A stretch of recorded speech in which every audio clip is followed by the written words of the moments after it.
Silverware of the season decided at Wembley yesterday in the EFL Cup, but Gary Neville, you were there. Did the best side win? No, I think the team that played best didn't win. But if you'd have said to me before the game, how are Manchester United going to win this game, I probably would have said it would have been like they did, where they'll have the big moments, they'll just do enough to get over the line. I'm not quite sure Southampton had enough in them to be able to deal with potentially the power of Zlatan, and being free in the middle of the 6-yard box in the last 5 minutes is a massive issue. But there's no doubt Southampton played a great game in terms of tactically, the way they played, but the moments were what cost them. And United, I always felt, would have the moments in the game and do enough to get over the line, and they won in the way in which I think they were always going to. And with the programme they've had recently, the amount of games they've had, that Southampton were fresh, they had 14 days perfect preparation. It was probably always going to be that type of game. So what really impressed you about Southampton? Well, there were three things really. I think I mentioned in the game, and the first thing I'm going to show you is the crosses. I've not seen a team in the Premier League, or say Premier League, a Premier League team, put as good a crosses into the box from set pieces and from open play. They got to the byline so many times, and it generally came from Bertrand and Cedric in terms of the energy.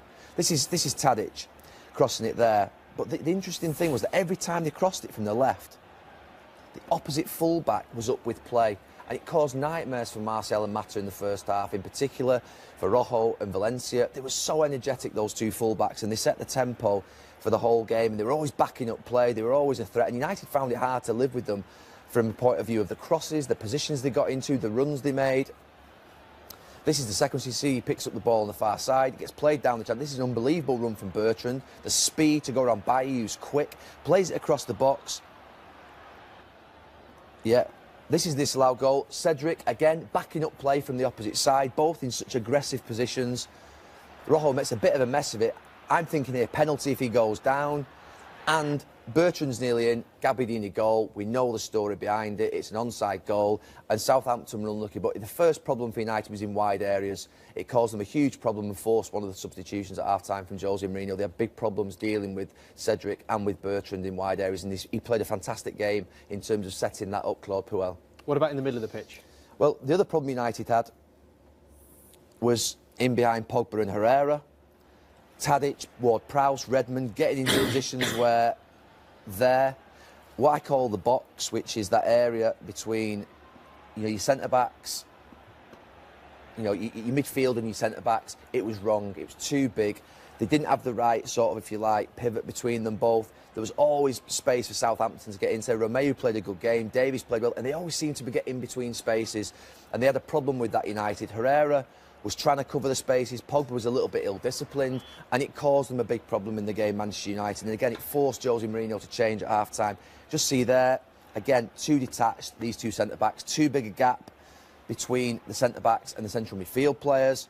And it was the second big problem in the match for Manchester United, and it led in respect to the goal. You see this one plays out. United are panicking, scrambling back at the edge of the box, really being put under massive pressure. This is 2-1, so this is them getting back into the game, Southampton. And again, you never want to see that. Your two central midfield players like that in that sort of position. Herrera's got no chance there. He's got a player there. He's got a player running behind him this way. He doesn't know whether to stick or twist. Pogba's left him again. And this leads to the goal where they get into a situation where they're behind United's midfield and then they get into those wide areas. And Gabbiadini, who I think is the third issue for United, his movement in the box was absolutely sensational. Very rarely have I seen a striker make as many movements across the near post in a match and as many crosses go across that near post. And Bailly and Smalling had a real difficult job to be able to stay with those runs because they are the most difficult runs to stay with. And he was a feature. So the crossing, the spacing behind Carragher and Pogba and the runs across the near post were the feature. We have to mention Gabbiadini and finishing on him. Do you think he's raised the bar for Southampton? I have to say that we always like to compare players and find out who they remind of. He reminds me so much of Filippo Inzaghi, a player that used to play for Juventus, AC Milan, played for Italy. His movement in and around the box, his sharpness, his predatory instincts, and this goal, there are only a few players that you would think of that could score this goal. Again, set-piece deliveries, incredible, keeping United under pressure, backing up at the edge of the box. But as that comes out of the air there, that is such a special goal. What an impact he's had. I think he scored 5 goals in his first 3 appearances, and I think it's worth seeing another angle. So, from a Southampton point of view, the performance was fantastic, but they didn't get the result. And I say this goal was absolutely magnificent. Brilliant performance. They couldn't have played any better in the game, but those moments of focus, concentration and, if you like, unforced errors or errors that they've made have really cost them in the end. 2 goals then for Gabbiadini. We know that he should have had 3, but it was another striker who really won the match for Manchester United. How did he do it, Jamie? Well, the first one, the free kick, and you think about big moments, big players and big games. This probably final maybe sums up his career, really. He's won bigger trophies than this, but again, he's the man we're all talking about after the game. And when I saw the free kick, I don't think it's the best free kick I've ever seen in the world. And as soon as I saw it, sometimes you look at something, a goal goes in, you think, OK, the keeper hasn't dropped it, hasn't gone through his legs, but this just doesn't look right. It shouldn't go in where it goes in. And we've built a freeze in now, and you may not see it through the legs of the wall, but Ibrahimovic is now striking the ball. Look at the goalkeeper, the way he's standing. That, to me, doesn't look ready as someone's hitting the ball. I mean, we spoke on this show before at times about keepers bouncing, and we've criticised, in fact, with bouncing too, and then they're in the air as the ball's... But you've got to look as if, for me anyway, you're on your toes, you're ready. And he just doesn't. I'll just roll it on at 50% speed. So you see him move his legs there now. Now he tries to get across with this right foot. And he just moves too slowly. So that ball is probably 3 or 4 yards away from going in. And he still hasn't fully pushed off his right foot, which is the foot he's got to get across. To give him, you know, the leverage to get across there. I just want to... As it goes past his hand now, there, as it's going past him, as he's jumped from his right foot there, he's virtually not even off the floor. We're talking about a goalkeeper who's 6'7". He's at full stretch there, you see him. The full 6'7" of him. And let's not forget, this ball isn't going in off the post. It's going in almost a metre inside the post. And a keeper of that size still hasn't got there. I think that just shows his footwork, his movement, position, you're all over the place. They don't end up too bad. You see Ward-Prowse there, maybe filling in at right back. But then you've got your 2 centre-backs. You go up, you run back into position. And there's your left back. Now, the right back's at the back post. That's not the worst position I've seen a back 4 in when defending a counter-attack. The big problem is, and what I should say is, between these players, the spaces are good. There's not massive spaces between them. But Jack Stevens, who I think was excellent on the day, was excellent at Liverpool, just panics and fears that Martial is going to wriggle free and get a free shot on the edge of the box, and he steps out. And you see him there, he steps out. Now, all of a sudden, you look at the space between Yoshida and Bertrand. But don't forget, Zlatan's still here. He's not standing in that position.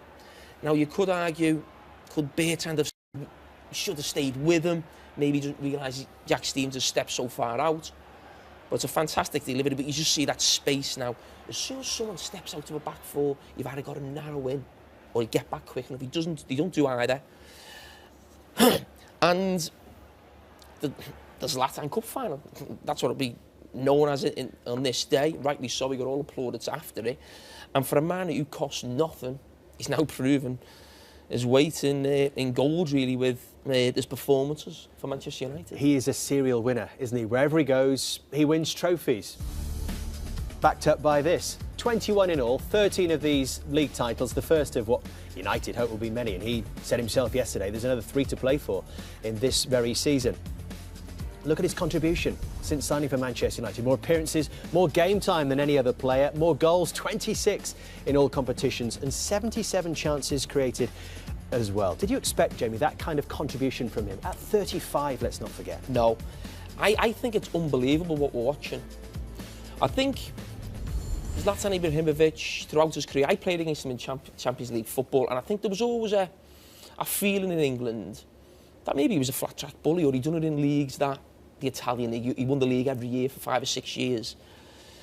And in Champions League games against, I'm not sure if you come up against, we did 2 or 3 times, other English teams, it never quite happened for him. But to think after 30 years of age, this fella's got over 200 goals. And what he's doing now, remember another centre-forward who came to England, maybe even not that old, think of Shevchenko. He was the best striker in the world at one stage. Just found it too difficult. I'm thinking, will he be able to cope with the demands? He told us he would, and he's proved us completely correct. Now, for him to be carrying one of the biggest clubs in the world, Manchester United, at his age, in the most difficult position, really, on a field, I just think we're watching something special. And you only wish, not on a Manchester United shirt, I should add, that we'd probably had him in the Premier League maybe 10 years ago. Interesting phrase Jamie uses there, carrying Manchester United at the age of 35. Is there a danger here that United are becoming too reliant on Zlatan?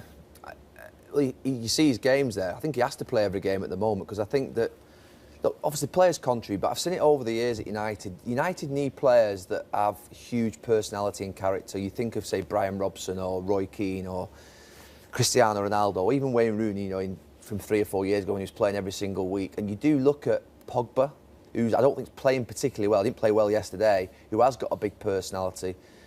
And I think of Ibrahimovic, I think of Rooney leaving potentially in the next 18 months, and you think there is a huge void there to fill.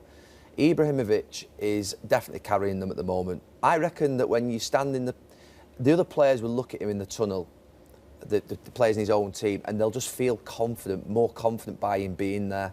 And over the last 3 years, I think United have lacked personality and character. I think in him, they have someone who believes and does everything he says he's going to do.